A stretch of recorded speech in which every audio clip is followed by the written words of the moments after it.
اعوذ باللہ من الشیطان الرجیم بسم اللہ الرحمن الرحیم ومن اظلم ممن منع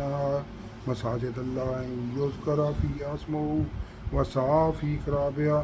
اولئک ما کان لہم ان یدخلوہا الا خائفین لہم فی الدنیا خزی ولہم فی الآخرۃ عذاب عظیم وللہ المشرق والمغرب فأينما تولوا فثم وجه الله إن الله واسع عليم وقالوا اتخذ الله ولدا سبحانه بل له ما في السماوات والأرض كل له قانتون بديع السماوات والأرض وإذا قضى أمرا فإنما يقول له كن فيكون وقال الذين لا يعلمون لولا يكلمنا الله أو تأتينا آيات كذلك قال الذين من قبلهم مثل قولهم تشابهت قلوبهم قد بينا الآيات لقوم يوقنون إنا أرسلناك بالحق بشيرا ونذيرا ولا تسأل عن أصحاب الجحيم ولن ترضى عنك اليهود ولا النصارى حتى تتبع ملتهم قل إن هدى الله هو الهدى ولن اتبعت أهواءهم بعد الذي جاءك من العلم ما لك من الله من ولي ولا نصير الذين آتيناهم الكتاب يتلونه حق تلاوته أولئك يؤمنون به من يكفر به فأولئك هم الخاسرون صدق اللہ العظیم۔ یہ اب ان آیات کا ترجمہ پیش خدمت ہے۔ اور اس سے بڑھ کر ظالم کون جو اللہ کی مسجدوں میں اللہ کے نام کا ذکر کیے جانے کو منع کرے اور ان کی ویرانی میں سائی ہو، ان لوگوں کو کچھ حق نہیں کہ ان میں داخل ہوں مگر ڈرتے ہوئے۔ ان کے لیے دنیا میں رسوائی اور آخرت میں بڑا عذاب ہے۔ اور مشرق اور مغرب سب اللہ ہی کا ہے، تو جدھر تم رخ کرو ادھر اللہ کی ذات ہے، بے شک اللہ صاحب وسعت اور باخبر ہے۔ اور یہ لوگ بات کے قائل ہیں کہ اللہ اولاد رکھتا ہے، نہیں، وہ پاک ہے، بلکہ جو کچھ آسمان اور زمین میں ہے سب اسی کا ہے اور سب اس کے فرما بردار ہیں۔ وہی آسمانوں اور زمین کا پیدا کرنے والا ہے، جب کوئی کام کرنا چاہتا ہے تو اس کو ارشاد فرما دیتا ہے کہ ہو جا، تو وہ ہو جاتا ہے۔ اور جو لوگ کچھ نہیں جانتے یعنی مشرک، وہ کہتے ہیں کہ اللہ ہم سے کلام کیوں نہیں کرتا، یا ہمارے پاس کوئی نشانی کیوں نہیں آتی۔ اس طرح جو لوگ ان سے پہلے تھے وہ بھی ان ہی کی سی باتیں کیا کرتے تھے۔ ان لوگوں کے دل آپس میں ملتے جلتے ہیں۔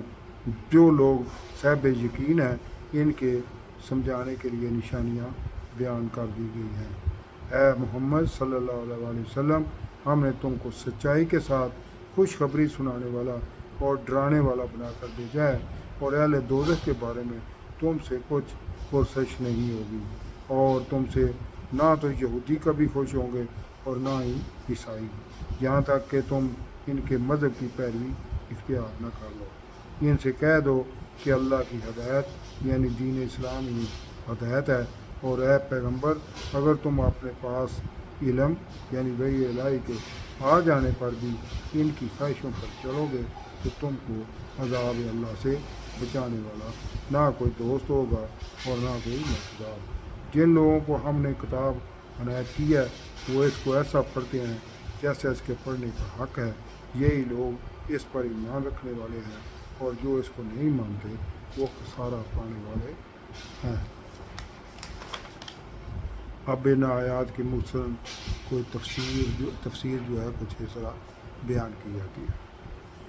بنی اسرائیل یہود مدینہ کے دین سے انحراف اور اخلاقی انحطاط کے باعث معزولی امت الانبیاء علیہ السلام کی سب سے بے دخلی کے بعد اگرچہ اسی قوم کو خطاب ہے، لیکن اہل مکہ بھی اس میں شامل ہیں، کیونکہ خانہ کعبہ مکہ میں کفار کے زیر تسلط تھا۔ تحویل قبلہ ہی دراصل امت بنی اسرائیل کی تنزلی اور امت محمدی صلی اللہ علیہ وسلم کے تسلط کو قائم کرنا ظاہر کرتا ہے۔ تحویل قبلہ کوئی معمولی واقعہ نہیں تھا، کیونکہ کچھ اہل ایمان کی ذہنی عقیدت بیت المقدس سے تھی اور کچھ کی خانہ کعبہ سے۔ حضور صلی اللہ علیہ وسلم نے بھی اپنی مکی زندگی میں قبلہ بیت المقدس کو ہی بنایا، جبکہ مدنی زندگی کے 16 ماہ تک بھی قبلہ بیت المقدس کو ہی ٹھہرایا۔ اب قبلہ کی تبدیلی بیت المقدس سے خانہ کعبہ کی طرف ہو رہی تھی۔ اتباع رسول صلی اللہ علیہ وآلہ وسلم میں یہ تبدیلی اہل ایمان کے لیے بھی کڑا امتحان تھی، چونکہ کفار مکہ نے مسلمانوں کے خانہ کعبہ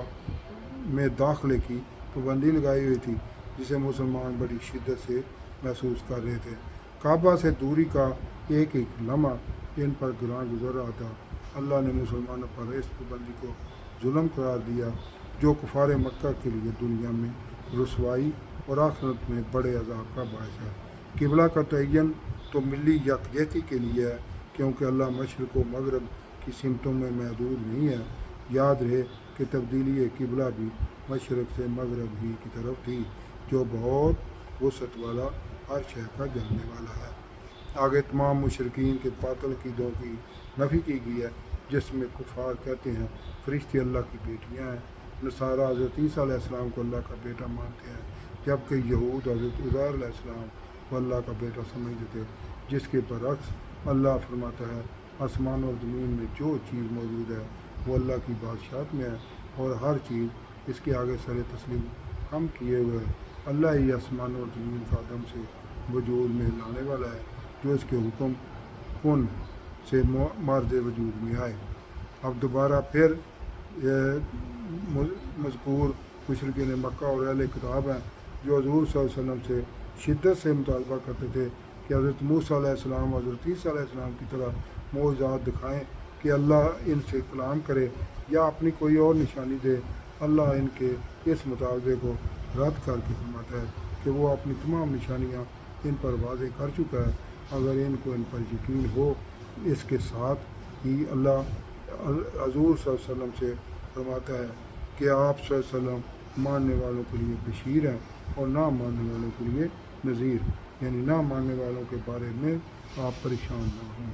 اہل ایمان کے بارے میں آپ صلی اللہ علیہ وسلم سے کوئی سوال نہیں، اہل جہنم کے بارے میں آپ صلی اللہ علیہ وسلم سے کوئی سوال نہیں کیا جائے گا کہ انہوں نے دعوت حق قبول کیوں نہیں کی تھی۔ آپ صلی اللہ علیہ وسلم کسی شک میں نہ رہنا کہ یہ مشرکین آپ صلی اللہ علیہ وسلم سے اس وقت تک راضی نہ ہوں گے جب تک آپ صلی اللہ علیہ وسلم ان کی پیروی نہیں کرتے۔ دوسری طرف اہل ایمان جنہیں کتاب قرآن مجید دی گئی ہے، وہ اس کی تلاوت آسان طریقے سے کرتے ہیں، جبکہ اس قرآن مجید کے منکرین خسارے میں ہیں۔ صدق اللہ العظیم۔